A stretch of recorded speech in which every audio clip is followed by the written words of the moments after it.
এদের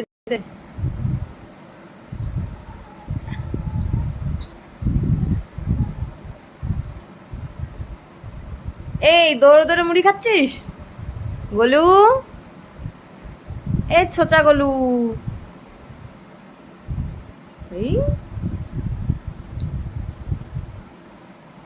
এই যে এই কেমন করে মুড়ি খাচ্ছে। এই মা মা ওনার জীবনে খেতে পায় না, দেখো ও মাত্র ওকে খাইয়ে নিয়ে আসলাম। এই রে মুড়ি গেছে, মুড়ি ধরতে গেছে, ভগবান। এ ছোচা, ছোচরা বেরো বেরো, এবার বেরো ওখান থেকে, বেরো রে।